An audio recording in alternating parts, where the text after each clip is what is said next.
A Dama das Trevas, Senhora Samuel Carter Hall.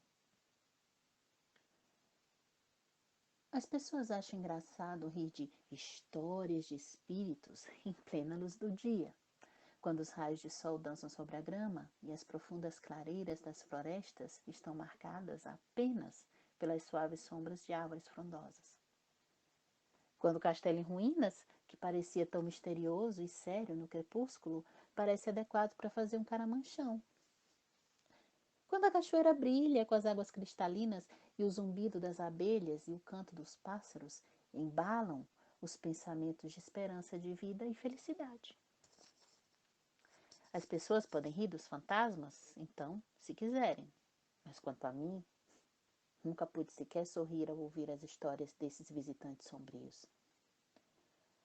Tenho muita fé em coisas sobrenaturais e não posso descrer apenas com base no fato de não possuir as provas fornecidas pelos sentidos, porque eles, na verdade, sustentam com provas palpáveis tão poucas das muitas maravilhas que nos cercam que prefiro rejeitá-las como testemunhas do que aceitar a questão inteiramente como a sugerem. Minha bisavó nasceu no cantão de Berna e, em idade avançada, aos 90 anos, mantinha sua memória longeva, como se ainda tivesse 15 anos.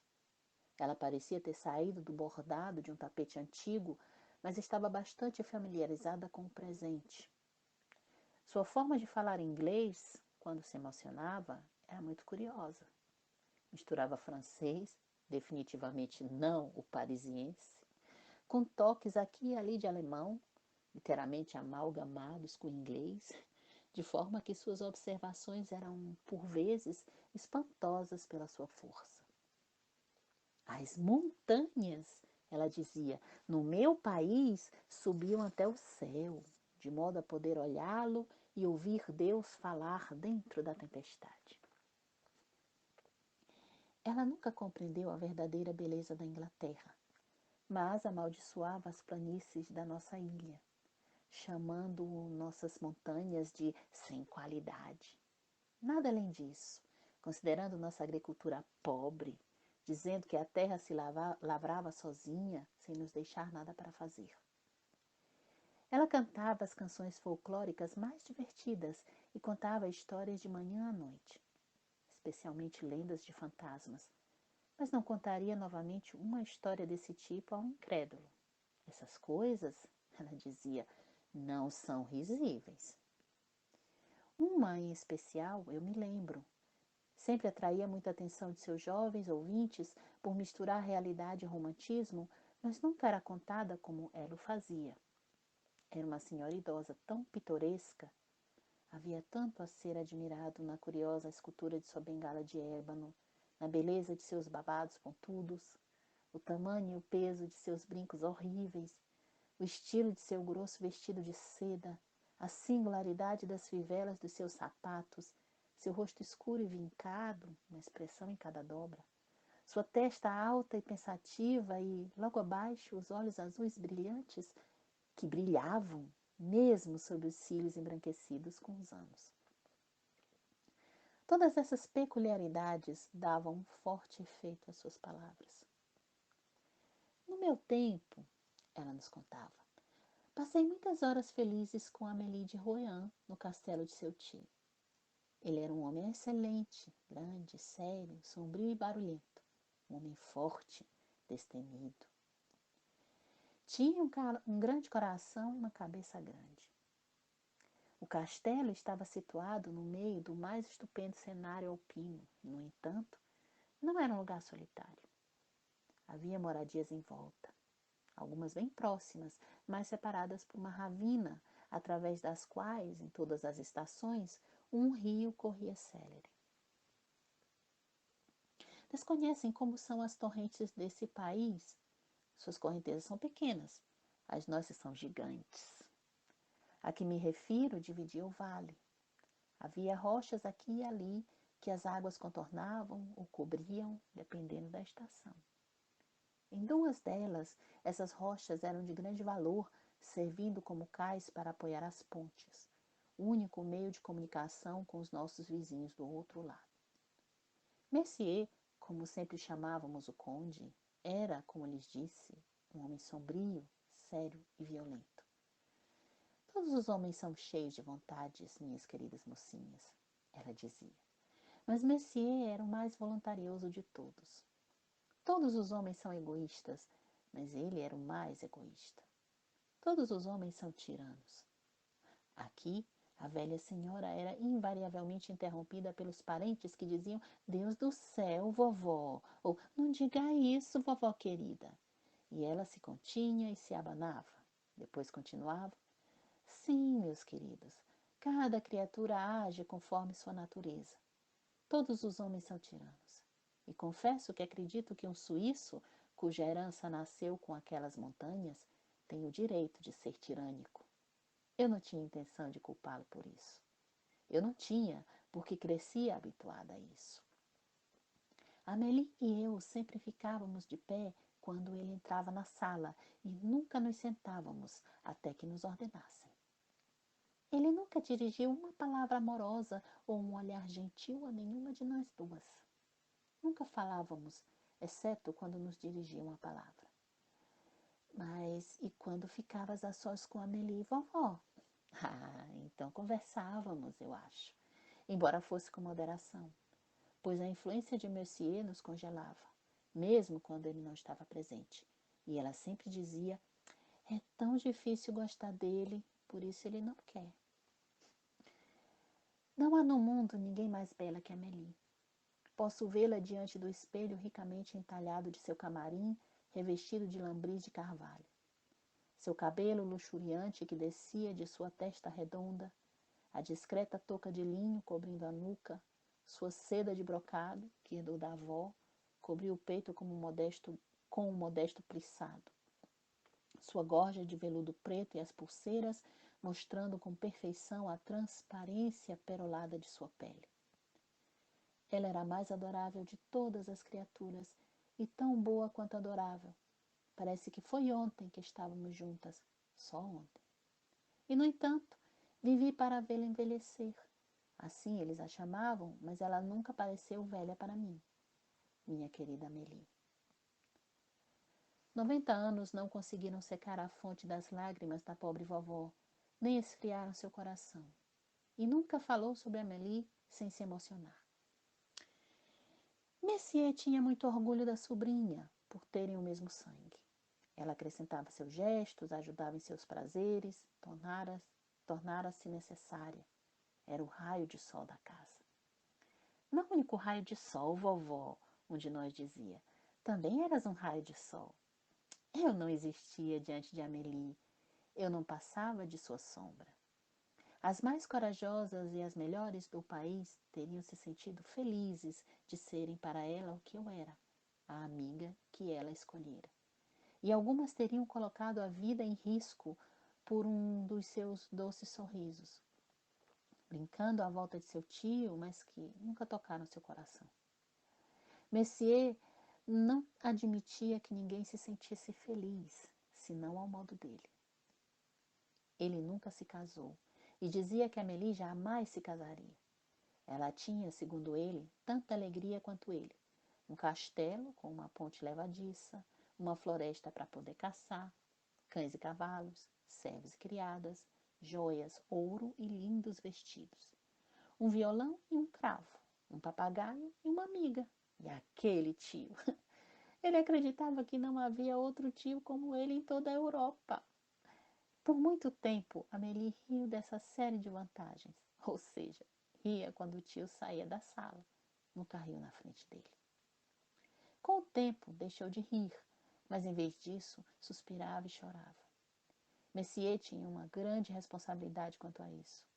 Amélie não era impedida de ver os nobres quando vinham lhe fazer visitas formais, e ela conheceu muitos deles durante as caçadas a falcões e outros animais, mas nunca teve permissão para convidar ninguém para vir ao castelo, nem para aceitar um convite. Mercier imaginava que, se ele fechasse seus lábios, fecharia seu coração.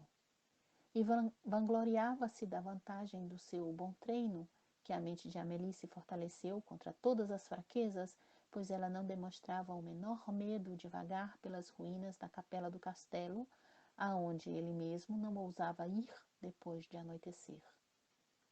Esse lugar era dedicado a um espírito da família, o fantasma que, por muitos anos, tinham à sua inteira disposição. Reservava-se aos seus aposentos, raramente saindo deles, exceto para interferir quando algo muito errado acontecesse no castelo. La Femme Noire foi vista deslizando pelo parapeito desprotegido da ponte imóvel num pináculo antes da morte do falecido senhor. E muitas lendas foram contadas sobre ela que, nesta época de incredulidade, não seriam críveis. Vovó, sabias por que tua amiga se aventurava de forma tão destemida pelos recantos do fantasma? Perguntou minha prima. Ainda não cheguei a essa parte, ela respondeu. E és uma menininha muito atrevida por perguntar o que não quero contar. Amélie, de certo, não tinha medo do espírito. La Femme Noire não devia sentir raiva dela, pois minha amiga passeava pelas ruínas sem se importar se era dia ou noite, com luar ou em completa escuridão. Os camponeses diziam que a moça devia ter andado sobre ossos cruzados ou bebido água do crânio de um corvo ou passado 9 vezes em torno do espelho do espectro na véspera do verão. Ela deve ter feito tudo isso, se não mais. Havia pouca dúvida de que a Femme Noire a iniciara em certos mistérios, pois às vezes ouviam sussurros e viam 2 sombras atravessando a antiga capela destelhada, quando Mancel cruzou a passarela sozinha. Monsieur jactava-se do destemor de sua gentil sobrinha. E mais de uma vez, quando teve convidados em festas no castelo, ele a enviava à meia-noite para lhe trazer um galho de uma árvore que só crescia ao lado do altar da velha capela. E ela atendia às suas ordens sempre de boa vontade, embora não tão rapidamente quanto ele desejasse. Mas certamente a coragem de Amélie não lhe trouxe tranquilidade. Ela ficou pálida. Seu travesseiro amanhecia banhado em lágrimas. Deixou de tocar música, não tinha mais prazer em caçar, e seus cabritos, ao deixarem de receber a habitual atenção, debandaram para as montanhas. Ela passou a me evitar, a mim, sua amiga, que morreria por ela. Ela me abandonou. Não respondia a seus pedidos e não dava ouvidos ao que dizia.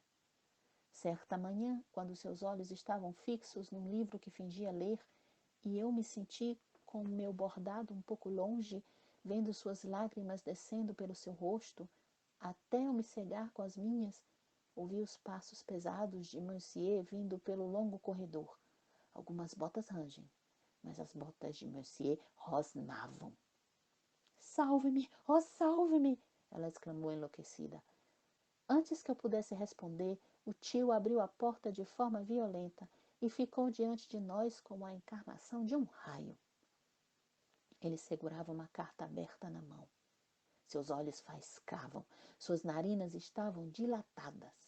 Ele tremia tanto de raiva que os armários e as antigas porcelanas sacudiram. — Conheces Charles Lemaitre? Ele perguntou. Amélie disse que sim. — Como conheceste o filho do meu inimigo mais mortal?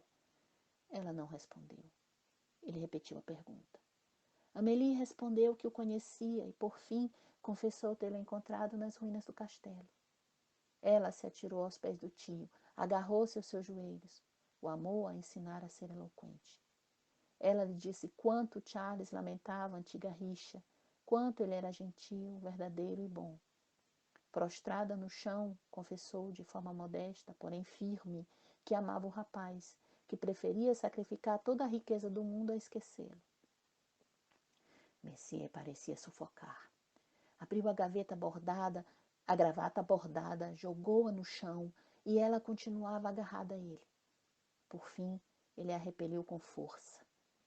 Ele se arrependia de ter alimentado o ódio à memória de sua mãe. Porém, apesar da natureza de Amélie ser terna e afeita, o velho espírito da antiga raça cresceu dentro dela. A frágil moça se levantou e ela se postou empertigada diante daquele homem tempestuoso. Acreditaste? Ela disse, porque me ajoelhei diante de ti, que sou fraca, porque te suportei, que eu não tenha meus próprios pensamentos. Alimentaste este corpo, mas não meu coração. Não me deste nem amor, nem carinho, nem compreensão. Me exibiste a teus amigos como exibes teu cavalo. Se tivesses por caridade semeado as sementes do amor em meu peito, se tivesse sido um pai para mim em carinho, eu teria sido tua filha. Não lembro de nenhuma vez não ter tremido ao ouvir teus passos, mas não farei mais isso. Eu teria te amado, confiado, me afeiçoado a ti, mas eu temia que soubesses que eu tinha um coração, para que não o insultasses nem o ferisses.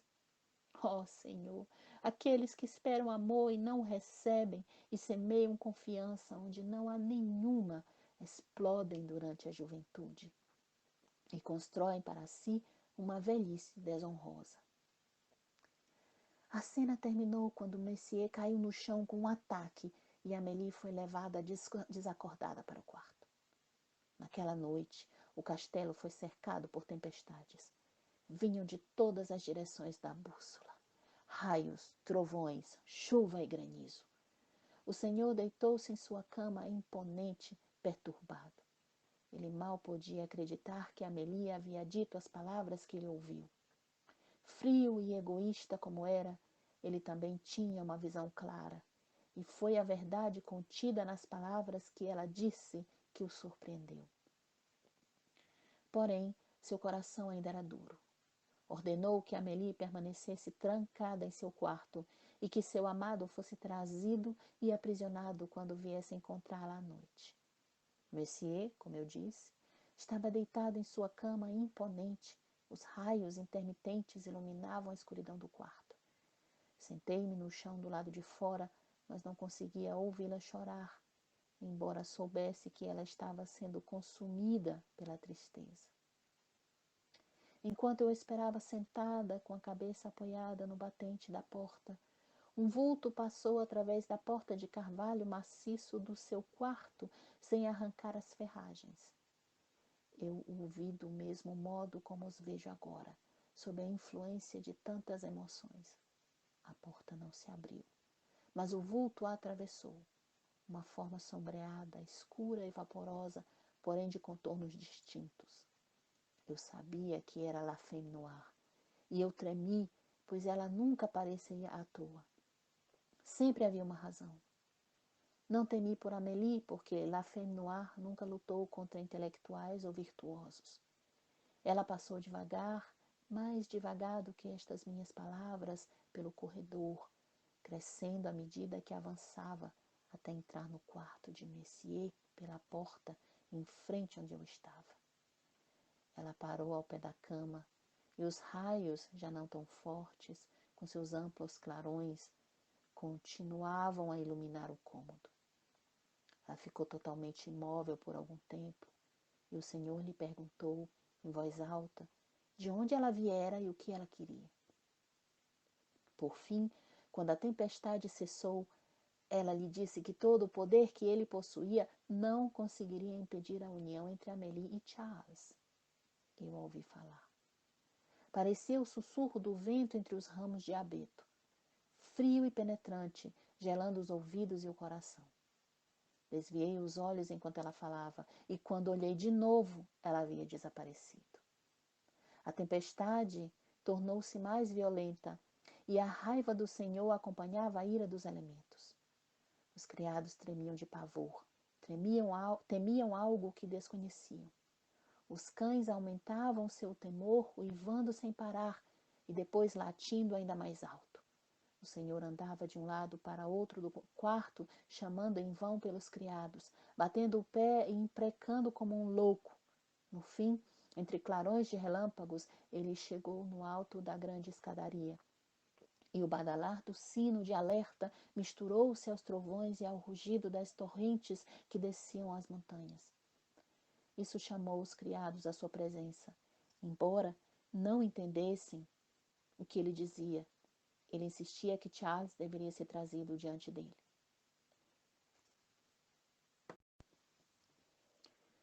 Todos nós trememos, pois ele estava louco e lívido de raiva.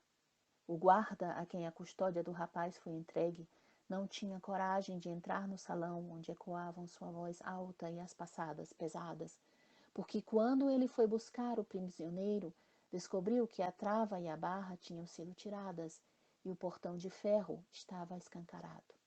Ele sumira. Messier sentiu alívio ao ser obrigado a entrar em ação. Ordenou sua imediata perseguição e montou um grupo de busca, apesar da tempestade, apesar da fúria dos elementos. Mesmo com os portões sacudindo e o castelo tremendo como uma folha de faia, ele seguiu em frente, com o caminho iluminado pelos relâmpagos. Mesmo sendo corajoso e ousado, foi quase impossível fazer seu cavalo avançar. Ele cravava fundo as esporas nos flancos do nobre animal, até o sangue escorrer, tingindo a chuva de vermelho. Por fim, correu que nem um louco pelo caminho até a ponte por onde o rapaz deveria passar, e ao chegar ali, o senhor divisou a capa ondulante do perseguido a alguns metros à frente. De novo, o cavalo se rebelou contra a vontade do senhor, os relâmpagos brilhando em seus olhos e as torrentes como uma massa de fogo ardente. Não se ouvia mais nada, além do rugido das águas. Seus comandados se agarravam à medida que avançavam até a guarda da ponte. O rapaz, inconsciente da perseguição, seguia rapidamente e, mais uma vez atiçado, o cavalo avançou. No mesmo instante, o vulto da femme noire surgiu com um estrondo que percorreu a ravina. A torrente seguiu na mesma direção que ela e mais da metade da ponte cedeu e foi varrida para sempre. Quando o senhor deteve o cavalo, que ele insistia que avançasse, viu o rapaz ajoelhado de braços abertos na outra margem. Ajoelhou-se em agradecimento por se livrar do duplo perigo. Todos ficaram tocados com o gesto do rapaz e se regozijaram por sua sorte, embora não tivessem a intenção de dizer isso ou mostrar que pensassem assim. Nunca vi uma pessoa mudar tanto quanto o senhor ao entrar pelos portões do castelo. Estava pálido, seus olhos calmos, a pluma ereta do seu chapéu pendia partida sobre o ombro. Andava de forma desigual e com a voz débil de uma menina disse: "Traga-me uma taça de vinho." Eu era a criada que lhe serviu o vinho e pela primeira vez na vida ele me agradeceu de forma gentil e de modo caloroso, tocou meu ombro em agradecimento. Esse gesto quase me atirou do outro lado da sala. O que aconteceu em seu quarto, eu não sei. Alguns dizem que a femme noire o visitou novamente. Não posso afirmar, porque não a vi. Conto o que vi, não o que ouvi dizer. A tempestade passou com um estrondo de trovão, que fez os outros sons parecerem como pedregulhos numa onda na praia. Na manhã seguinte, Monsieur mandou chamar o padre. O bom homem parecia aterrorizado ao entrar no salão, mas Monsieur encheu-lhe as mãos com moedas de ouro que tirou de uma bolsinha de couro para restaurar rapidamente a igreja. E segurando sua mão quando ele saiu, olhou firme para ele. Ao fazer isso, sua fronte empapou-se de suor. Suas feições sérias e sisudas tornaram-se estranhamente comovidas, enquanto olhava a face calma e pálida do ministro de paz. Tu, ele disse, pedes a Deus para abençoar o camponês mais pobre que passa por ti na montanha. Não tens uma bênção para o senhor de Rouen? Meu filho, respondeu o bom homem, dou-te a bênção que posso te dar. Que Deus te abençoe e que teu coração se abra para dar e receber. Eu sei que posso dar, disse o homem orgulhoso, mas o que posso receber? Amor, ele respondeu. Toda a tua riqueza não te trouxe felicidade, porque não sabes amar, nem ser amado. O demônio voltou ao seu rosto, mas não ficou somente ali. Tu me ensinarás sobre isso, ele disse. E então o bom homem se foi. Amélie continuou prisioneira, mas houve uma mudança em Monsieur. A princípio, ele se trancou em seu quarto e ninguém podia se apresentar na frente dele. Ele comia sozinho com o alimento levado pelo único criado que se aventurava a se aproximar de sua porta. Ouviam-no andar de um lado para outro do quarto, dia e noite. Antes de dormir, ouvíamos seus passos pesados. De manhã, lá estavam novamente. E os criados da casa, ao acordar de vez em quando no meio da noite, diziam que os passos não paravam. Messias sabia ler. Ah, podem achar graça, mas naquela época e naquelas montanhas, os senhores não se preocupavam em ter conhecimentos. Mas o senhor de Rohan sabia ler em grego e latim e mandou que o livro que ele nunca mais abriu desde a infância fosse trazido até ele. Foi tirado de sua caixa de veludo e carregado até ele, e víamos sua sombra pelo lado de fora, como a sombra de um gigante, curvando-se sobre o livro. E ele o leu por alguns dias. E esperávamos ardentemente que ele o abrandasse e mudasse sua natureza. Embora eu não possa falar muito sobre brandura, de fato, houve uma grande mudança. Ele deixou de andar com uma expressão mal-humorada pelos corredores, de bater às portas e imprecar contra os criados. Parecia possuído por um demônio feliz, cantarolando uma velha canção. E então ele parava e batia palmas como símbolos e ria. Uma vez, quando eu estava passando, ele me puxou pelo braço e me girou no ar numa valsa, gargalhando ao me colocar de volta no chão, deixando-me terminar a tela do meu bordado. Ele formou uma banda de trompetes e trombetas e insistiu que os pastores de bodes e cabras tocassem revés nas montanhas. E as crianças do vilarejo tocavam tambores. Sua única ideia de alegria e felicidade era fazer barulho. Pôs todo o cantão para trabalhar a fim de consertar a ponte, pagando aos operários salários dobrados. E ele, que nunca havia entrado numa igreja antes, ia quase todos os dias ver como os operários estavam trabalhando. Ele falava e ria muito sozinho. E sua alegria de coração promovia brigas entre os mastins e fazia excursões.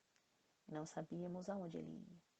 Por fim, Amélie foi chamada à sua presença e ele a sacudiu e gritou, depois a beijou, e esperando que ela se comportasse, disse-lhe que arranjara um marido para ela. Amélie chorava e rezava, e o senhor brincava e cantava. Afinal, ela desmaiou. E aproveitando o desmaio, ele a levou até a capela, e ali, ao lado do altar, estava o noivo, que não era outro, senão Charles Lemaitre. Eles viveram muitos anos felizes juntos, e quando Messier se tornou um homem melhor em todos os sentidos, embora continuasse a ser muito estranho, a femme noire apareceu novamente para ele, uma única vez. Ela veio com um ar plácido, numa noite de verão, com os braços erguidos para o céu. No dia seguinte, o sino abafado anunciou ao vale que o orgulhoso e tempestuoso senhor de Rohan havia falecido.